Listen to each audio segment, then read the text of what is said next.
New York has been losing millions of dollars as a result of retail theft. $4.4 billion in goods. How does it affect real estate? I think that's crazy. I think we're going to lose all our retail tenants.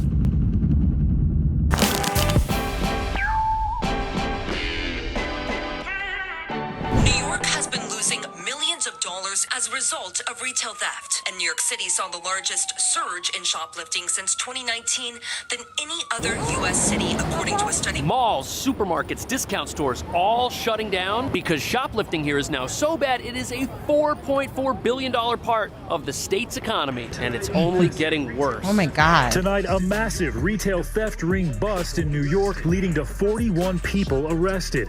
Across the country, shoplifting and organized retail theft cost retailers an estimated $69 billion a year. Box after box are removed from the home. Those Ulta Beauty products ending up on an Amazon digital storefront called the Online Makeup Store at deep discounts. More than 80% of retail workers say that they are worried about an active shooter coming into their workplace. We're back to the early 90s. They feel like the law protects them, like there are no consequences. At a time when retail workers are routinely dealing with armed or violent criminals, their state assembly member is blocking an effort to create stiffer penalties for violent criminals that target retail workers. The sheer volume of stolen goods fills a truck. This is just one of several U-Hauls that is full of merchandise suspected to be all stolen. Huggies and Tide. I used to have a retail store.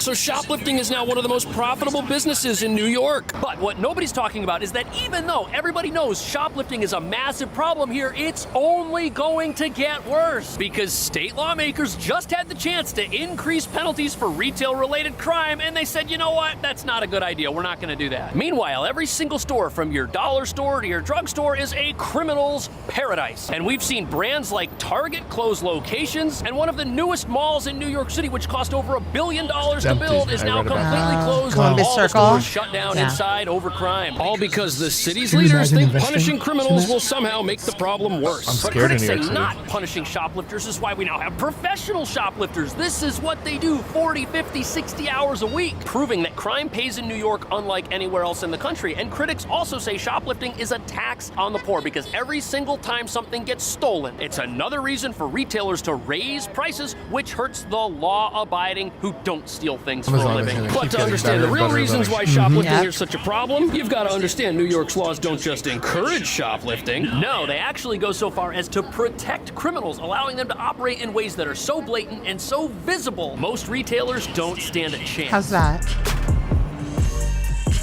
We need new legislators. But how does it protect them? So here we are inside Ulta Beauty, and stores like this are a massive target for shoplifters, not just here in New York, but all across the country. A National Retail Federation survey of companies identified Los Angeles, San Francisco, Oakland, New York, and Seattle as the top major cities hit by retail crime. Organized rings, as opposed to lightning flash smash and grabs, use what are called boosters to steal items that then go to fencers who resell them for cash. Oh, it's a whole thing. Like it's hopeless. So we know that New York has a $4.4 billion shoplifting economy, and in every economy you've got different people doing different things to allow it to get that big. And the people stealing from stores like this, they're just part of the equation, because stealing's only half the battle. After they get these products out of the store, they got to bring them somewhere, and they've got to get help to get them into the hands of customers. And behind each person who steals something off a shelf, there is an entire network of warehouses and distributors that help them How get do they these pay things people? into the hands of Do people they who cut think checks? they're Do they run legitimately buying. payroll? At the bottom of this pyramid, you've like got a the newer thugs on the street chop that are shop. stealing, Right. and at the top you've got the millionaires who are Imagine they're making collecting the bank. same item For from example, different that stores to overpriced create product like you back found stock online, for an item they sell online. probably stolen from here. And in Oh a my city God. like New York, where stealing under $1,000 worth of stuff is just a misdemeanor, this is a recipe for disaster. Not just here in New York, but in every city with lax laws that don't punish criminals. Prosecutors say the alleged ringleader, Ronnie Rubinoff, directed teams to go after specific items to steal. And alleged Rubinoff even signed a lease on a warehouse in New York with plans to open a department store-like facility stocked with stolen goods. Wow. Now, organized retail theft, that's just one We have to go type steal of it back. shoplifting that goes on in New York City. And because of the internet, operations like this can thrive in ways they used to not be able to. And when the online store runs low on inventory, they put out the call to their thugs to go get more stuff. And criminals essentially have shopping lists of the items they're supposed to bring back. And what's crazy is every time a customer buys a stolen product from Ulta on It's like Amazon, DoorDash. Amazon directly benefits, but the store here has to take the hit. Which brings up the scary possibility that a company like Amazon doesn't really care about physical retail theft. It's not their problem. And we how would often they hear even from know? lawmakers that, oh, people are just trying to feed themselves and their families. But how in the world is that the case when you've got shopping lists, warehouses, right, so you and could steal online this and then sell it on marketplaces? And it's Amazon almost like or Exactly. eBay. That's what that Defending online makeup criminals store, want you it to said think Amazon that on if top. you obey the law in this country, you're going to starve. A massive retail theft ring bust in New York, leading to 41 people arrested. Authorities say it went much further than just petty shoplifting. Our investigators. Wow, that's crazy. So a year ago, $3.8 million worth of stolen stuff right Wow. here in New York. And since then, mega theft operations have been popping up all over the country. And we're not talking about Aladdin stealing bread to survive. We're talking about full-blown businesses with inventory lists, warehouse distribution, and packing facilities, all made possible by soft Bum on-crime bum queen, policies man. that don't punish anyone for doing anything wrong. And My think wife about has it, that if you can also. steal whatever you want in New York under $1,000, that's like having a get-out-of-jail-free card, and criminals know it. And because of inflation and the internet, you've got hard-hit consumers just out there looking for a good deal. These are well-meaning Wait, people what buying happens this under stuff. And half of $1,000? America probably Nothing. has no idea Misdemeanor. that when they make an Basically. online purchase, they're supporting organized crime. And the question no one wants to answer is, could armies of criminals thrive in New York if they were all in jail? Probably not, but it isn't just stores with high-value physical products that are in trouble. No, in fact, even places that sell perishable items like food are in danger of shutting down. I think that's crazy. I think we're going to lose all our retail tenants. That's scary. $4.4 billion in goods, they said, is stolen. Like that's a number that doesn't even make sense in my head. Like, how do you get to that point without cracking down? I mean, first of all, they have shopping lists. They have like whole like, you know, I'm the general manager of XYZ syndicate, crime syndicate, right? So this is all organized. This is like a new mafia. I love the back stock where they're like, oh, we're out of stock. Can you go to Rite Aid or Dwayne Reed and we need a ton of Benadryl to supply our online store. The mind-blowing thing to me is if these people that put all this effort and intelligence into figuring out a crime ring like this that can get to $4.4 billion, like if they would just put their minds to good use, like it's the same amount of work to do illegal things as you know, if they were just doing the right things, they would probably be beneficial to society. Just think about how many retail stores actually have closed and how many vacancies there are, specifically in New York City. I go there all the time, and there's just vacant store after vacant store after vacant store. Yep. You know, that's killing real estate. It's crazy to see Columbus Circle, what they showed, you know, closing down and having vacancies because that's such a popular spot. It's so populated around there. Like, and I know everyone, because I personally am from Harlem in the Upper West Side. So all of my friends are right there near, you know, 59th Street. And that's where they go to shop or used to go to shop. Right. I saw a YouTube video where there was a guy went into a mass market store like a Target or something, and he literally had a face mask on covering. Then he wore like a Santa Claus bag over his shoulder that was filled with stuff. And as he was making his way out of the store, there was no security. Nobody bothered him. But guess what? The patrons, there were some women that were like attacking him. They were blocking his way out of the store. They were throwing shopping carts in front of him. The grandma's like, you know that's They were wrong. like, don't do it. And they were trying to knock the bag off his shoulder. And the guy was wrestling with them. And he finally made his way out of the store. But it was amazing how people care. Yeah. And they don't support it. But yet the law isn't making the changes. And the, I could and the totally lawyers see my aren't. little mommy It's being crazy. like, no. Yeah. I saw another video of somebody in Target. It's hilarious, the video. And they're trying to stop this dude as he's just chucking everything from his cart into his car. And the trunk is open and he has somebody driving and he just does like a Superman dive into the car and they just reverse and skid out of there. But that's what it's coming to the point where civilians are sticking Like, up for the this is stores. wrong. If I have to pay for it, so do you. But and to your point, yeah, it affects it affects real estate. Like, what if So you're an how investor? does it affect real estate? Because the store's going to go out of business, and then no other store is going to go there. Yeah, so if you're a commercial it's investor, crazy. but then it also spills into residential investing also, because if you're in a place like this in the city, let's say, and it's already an expensive place There's no to live. services for you to tap Right. into. You're not going to want to live in the neighborhood. Yes. Also, on top of that, you're hearing all these stories about crime. Yes. You know, I think a lot of it's probably maybe surface and not as deep as we might think it is. But I have friends that used to live in New Jersey, New York. They're in Florida now. They'll call to say, "What's going on in New York? I heard it's like the 80s." It's crazy. And yeah. like, They do I don't say know if that. it's really like it was back in the 80s. I don't think it's necessarily that bad. But I mean, we still go I in mean, I and personally I don't remember it being that horrible in the 80s. But then again, I was a Well, baby. I I was think a also child. with the video, people capture these videos and they're playing them over and over and over. Just like California, you're seeing all this horrible theft going on, but it's got to be real. But so what do you do if you're a commercial, you know, real estate investor in New York City right now? I Are you would scared? probably Or are you take less space, and I would put glass walls up and have everything behind the glass if possible. You know, I don't know. Can't do that in a Target. I mean, it's You just could. not. You It's not could- you conducive could- to shopping. have you ever tried to get razors? It's or so razor annoying. blades? It's Yep. the most annoying thing in the world. Well, you can't get And them. Amazon wins. Yeah. Because then you're just like, you know what? I'm not going to wait to call the person that works here to open this freaking. I'm going to get it on glass Amazon. case. It's going to be there. It's going to be there by the time I wake up the next morning. I think it also depends on where you're shopping. So I think a big thing for New York City is you're actually driving New York City residents to shop in other states or other areas. Yes. So I can tell you right now, we have a lot of friends in New York City that will leave New York City to go shopping in New Jersey or Connecticut, because you go to a Target in the suburbs of New Jersey and guess what? Nothing is locked up. Well, I have Totally to say different. that just didn't start. So I moved here in 2005. I moved to New Jersey from Manhattan in 2005. And the only way I could get any of my friends to come visit me is if I was like, I'll come to New York, pick you up, and bring you back to the mall. And they'd be like, mall? Sure. Or we'd go to like a BJ's or a Costco, which now they have in New York, but back then they didn't, because it was like, wow, there's space. If you notice in supermarkets in New York, they're really Very tight cramped and aisles, tiny. yeah. So they'd be in the supermarket like, ooh, this is luxurious, because it was just open space. But yeah. And they a box do of come here. cereal also in a New York supermarket is like $19. Well, I'm exaggerating, but a box of cereal in a Gristedes is ridiculously expensive compared to what you Is could it get. organic cereal? No, it's Oh, the same Kellogg's? stuff. So it's but expensive. as for real estate, this I feel, and I could be wrong, really started during COVID. Yeah.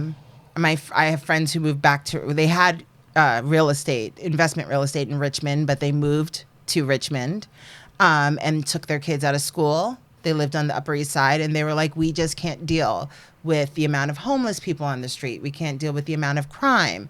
And they were like, we don't want our girls walking around and going to and from school in this. Well, I noticed the pot or the weed smell in New York City. You know, not that I'm not against weed. I'm not a big smoker of it, but I remember growing up, it was never there. Yep. And now you walk in and literally you're out of the car for 3 seconds and you smell it everywhere. It's just a Because different it's legal. You atmosphere. can just walk down the street Yeah. smoking. And I think that, along with the crime, is just changing the flavor of the cities across the country. And it's scary to me as a real estate investor. I don't know that I would want to be an investor there. I think I'd rather stay in the suburban areas where it's just things don't change as fast. You know, it's just more stable environments. You know what you're getting. Do you think that this is going to lead to, you talk about in the 70s where people fled to the suburbs. Is this going to, and then in the 90s, people were going back to cities. Is this going to have people now moving back to the suburbs, like buying real estate in the suburbs, investing in the suburbs? I think it is already. You can't get properties in the suburbs. You have 10 buyers for every property. I think it'll also drive some prices down in the cities, but there's always people that want to grow up or live in those cities. It'll just be the younger crowd, and I think a lot of the younger crowds today are used to having deliveries anyway. They're used to Amazon or DoorDash or Uber delivery, whatever. So I don't know that they go to shops anyway. So maybe this could be a positive thing for restaurants. Maybe all these restaurants will start popping up in all their retail stores because it'll be cheaper to get a space, so we'll have more restaurants. Who knows? I think it's all part of a cycle too. You know, I was going to ask if it's cyclical. I think there's always kind of like the up and down. You know, pandemic started a crazy cycle of people fleeing the city, and plenty of people came to New Jersey, Connecticut, all that stuff. Yep. And it still hasn't gotten over that. And now there's this crime problem that's kind of going for it. But New York City is always going to be New York City. I think at the end of the day, it's going through maybe a little bit of a bad blip, and it'll be back eventually. I agree with you. It's cyclical because this is like, you know, it's going to come back around. Has to. There's only one. I don't New York want to lose City. retail. I like to go to stores. You know, I don't like to go to grocery stores, but I like to go to other types of stores. But there's so many boarded up stores in New York. Like, it's just sad to see. And it's not in the bad areas or anything like that. I think on, you know, like 80th Street and like on Broadway Columbus or something. Right, you know what I mean? Like right. you could go a half a block and just see closed store, closed store, closed store. Why? Like, why? It's because of our legislation. I mean, you have my friend just came back from Saudi Arabia, and they're filled with stores, and there's no crime. He was telling me how he could let his 7-year-old wander the streets, and you know, someone would bring him back. There's nothing going on. So they have very strict, tough penalties. They don't tolerate anything over there. So I'm not saying we should be like that, but I feel that we need tougher laws for the theft areas. You know, if people are stealing, they should get in trouble for it. Well, they said under $1,000 it was a misdemeanor, right? Yeah. Which means you don't really you get a fine or something. Is that what that means? Yeah, or if you're a criminal, it's probably like, I don't care. Yeah, they're not even going to pay attention to me if it's under 1,000. Like these criminals, it's just amazing to me how they know the rules of being a criminal. It just takes effort to do that. So you have the same thing with tenants and landlord situations. There are certain tenants out there that know how to work the system, and they'll stay in a place a certain amount of months, or they know what red flags to bring up. Like, you know, this isn't working, so I'm not paying my rent. You know, some are true, some aren't. There's rules here that people take advantage of, and I think that maybe as real estate professionals, we need to donate more to our political action committees to help change these laws, because it's crazy. You know, at least you could argue some of the tenant laws, they're there to protect the families. You know, but why are we protecting shoplifters? It just makes no sense to me. Well, I mean, this goes in with what we were talking about last week or whenever it was about the squatters. And, you know, these laws that allow people to work the system to do things that are illegal and immoral. Yeah. It's a sad thing, but I wonder if maybe you could answer this from a commercial real estate perspective, because put on that hat. Yes. So what part of these closed stores in New York City is, you know, the crime potentially causing, and what part of it is owners not being willing to bend in their rental pricing? Because I have a friend whose family owned this restaurant in the city for 30 years. Wow. And it just got to the point where the rent was so out of control, and they were still having trouble coming out of pandemic, that they had to close it down. And the owners were just like, yeah, well, you got to close it down. Sorry. But to me, if you have a tenant there for that long, literally over 20 years, and understanding like what you're coming out of, you're just going to let that. Depends on the size of the ownership. So if you have a large company that has hundreds of buildings, and, you know, one tenant they don't really care about. You know, if you have a smaller landlord who maybe owns 2 or 3 buildings and they understand the plight of that tenant, or they care more about having one vacancy, they're going to work with you. So you know, as you're renting some of these buildings, check out who your landlords are and see what their strategies are for keeping their buildings full. You know, but even when you do something like that, you have a challenge, because that person could sell the building in 2 years, and now all of a sudden a big corporation owns it, and they don't care because they'd rather take the loss, because maybe they have other buildings that are overproducing revenue. So to have an empty store here is an actual bonus to them. Because it's a tax write-off. write-off. It's a tax write-off. Yes, of so course. you never know.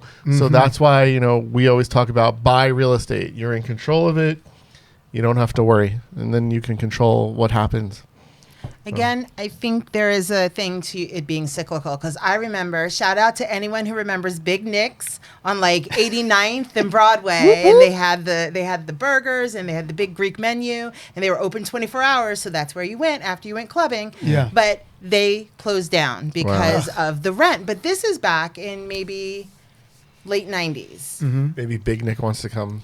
Big Nick's was the place. They had 2 locations too. Wow. But they closed down because the rent was just kept on going up and up and up and up and up. So it might be something that is quite cyclical. And are there any solutions to it? Oh, Goober, tell us all. What is the solution? Yeah. Creative thinking, try to come up with things that don't necessarily sell products, user experiences, escape rooms, bowling alleys, roller skating rinks. But then what do the residents do for goods and services? They're going to have to go online. So there's no other way around it. I wouldn't open a retail store. I grew up in a retail business. I worked in a retail store, my family's store, for at least 10 years. And I used to cringe when I would find like those open packages, where we knew someone had stolen something. And as a result, I never stole anything because it was like ingrained into my mind. You don't steal, because you saw it happen. But no one ever came in and did like a crash and grab or like with garbage bags and filled their bags with stuff and stole it. I mean, that's crazy, Also, to get people to work at your store when there's all this crime going on. They're told, though, not to intervene because, and this is something that I heard, and I might have heard it from a friend of a friend of a friend. I don't know how true it is, but I heard that the retail workers are not supposed to intervene because it would actually cost the business more money if they got hurt. Yes. Than just losing that, bottle of lotion. Right. It's definitely true. It's about the lawsuit from the actual criminal. If the criminal gets hurt, the he criminal can sue could the sue. store. Yeah. That is and then the employee insane. getting hurt too. So it's crazy. Absolutely crazy. But then I don't even know if the security guards are there to do that. They're not even deterring. But so tase locks, security guards, whatever, don't deter criminals. They deter crimes of opportunity. So meaning if I'm a regular person with regular morals and I see an opportunity that's like maybe too good to pass up, I might do it, but then there's security guards, so I won't. But a real criminal, they're going to figure it out. Yeah. That's what gets them off. Yeah, security cameras and locks, all that. That's just to keep the good people good. Yeah. So, if you're a real estate investor, do you invest in New York City or Chicago or any of these urban places that are having issues, or do you say, you know what, it's safer to put my money in the surrounding area that all about isn't the city, but there's still opportunities in those areas. If your retail store represents 10% of the building, just pretend that 10% isn't there and make the numbers work off of the other 90%. And if you can make it work that way, then still invest. I'm a fan of being a big fish in a little pond, though. Yeah. So if you could go to one of the outlying areas and build a name for yourself and be like Eric, he owns all of Hackensack. He's a Mr. Hackensack, right? He is. So, but that's, and that's a stone's throw from New York City. So that makes sense. Be like Eric. What would Eric do? Eric would buy it anyway, but I guess it does scare me. The retail thing does scare me, and I hope that it doesn't come into the suburbs. It does make me very nervous in the cities, where you have these large populations that just come in and it's just like having a riot or something, and we've had riots. We had a riot. Here in Hackensack? No, in New York City, something happened. I forget what it was, where the Macy's got looted and all that stuff was going on. Yeah, that was only a couple of years ago. That's just scary to have these populations of young people, and I guess they're mostly young people that just band together and then just go crazy over something. I don't get it. But the key to being a real estate investor is kind of figuring out where the opportunity is, right? And if there's issues, there's always some other opportunity somewhere else. Or maybe there, right under your nose, that you don't realize is there. Or just factor that into the product. And if you know that your retail could go at any minute because of crime, then factor that in and do an assessment. How is no retail tenant going to affect the other 90% of my building? And if the answer is it's not, then you maybe don't worry about it as much. But if the answer is, well, people are living here because, you have the number one Italian restaurant on the first floor, or the number one jewelry boutique that could be out of business tomorrow because somebody broke into it, then think twice. Thanks for watching this episode. Now don't forget to like, subscribe, and leave a comment, and we'll see you next time.